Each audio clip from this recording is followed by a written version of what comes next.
যে সমস্ত ছাত্রছাত্রীরা নতুন জ্যোতিষশাস্ত্র শিখছেন তাদের উদ্দেশ্যে বলি, এক নজরে রাশি নক্ষত্র গণ বর্ণ নারী যোনি জন্মদশা সম্বন্ধে একটা অভিজ্ঞতা থাকা দরকার।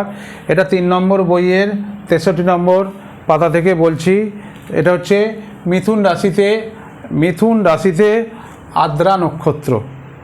এই হচ্ছে বইটা, এডিএন পদ্ধতিতে ভাগ্য বিষয়, লেখকের 3 নম্বর বই, দেবসূর্য পাবলিকেশন থেকে প্রকাশিত হয়।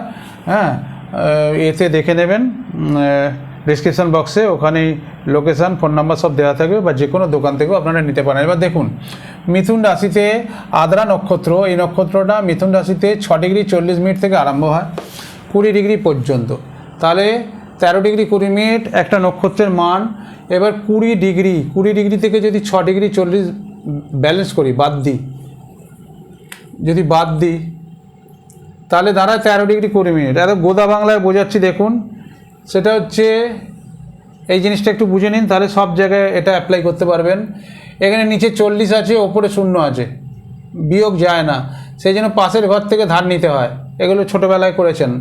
এবার দেখুন, পাশের ঘর থেকে ধার নিলে, এবার 20 ডিগ্রি থেকে ধার নিলে এখানে 19 ডিগ্রি হয়ে যায়, আর এখানে 1 ডিগ্রি মানে 60 মিনিট, এখানে 60 মিনিট হয়ে যায়।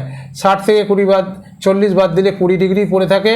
এই যে 40 থেকে 60 20 ডিগ্রি, আর এখানে 6 থেকে 19 বাদ দিলে 13 ডিগ্রি, তাহলে 13 ডিগ্রি 20 মিনিট। একদম ইজি প্রসেস। এইগুলো একটুখানি দেখে নেবেন, এই ভিডিওর সঙ্গে বইগুলো একটু দেখে নেবেন, আরও এইরকম কনসেপ্ট আরও বেড়ে যাবে অনেক পরপর খালি ভিডিওগুলো দেখতে থাকুন। তাহলে মিথুন রাশি আদ্রা নক্ষত্র, নরগণ শূদ্র বর্ণ, আদ্য নারী, কুকুর যোনি আর রাহুর দশায় জন্মদশা, যে দশাতেই যে জাতক জন্মগ্রহণ করুক না কেন, সেই দশার অধিপতি গ্রহের ক্যারেক্টার কিন্তু তার জীবনে সারাটা জীবন জলছবির মতো বয়ে বেড়াতে হবে, বা তার ক্যারেক্টারটা তার ভেতরে থাকবেই, যে দশায় জন্মাবে। তাহলে এখানে যদি কারোর মিথুন এই আদ্রা নক্ষত্রে জন্ম হয়, তাহলে তার রাহুর দশায় জন্ম, এই রাহুর যে ক্যারেক্টার আছে সেই জাতক বা জাতিকার মধ্যে থাকবে। যখন প্রেডিকশানে যাব আরও কনসেপ্ট ক্লিয়ার হয়ে যাবে, কিচ্ছু চিন্তা নেই। খালি আপনারা বইগুলো নিয়ে টেক্সট বুকগুলো ফলো করুন, আর ভিডিওগুলো খালি দেখুন, তার সঙ্গে মিলিয়ে পেজ মিলিয়ে ভিডিওগুলো দেখুন, তাহলেই কনসেপ্ট ক্লিয়ার হয়ে যাবে। নমস্কার, সপরিবারে ভালো থাকবেন।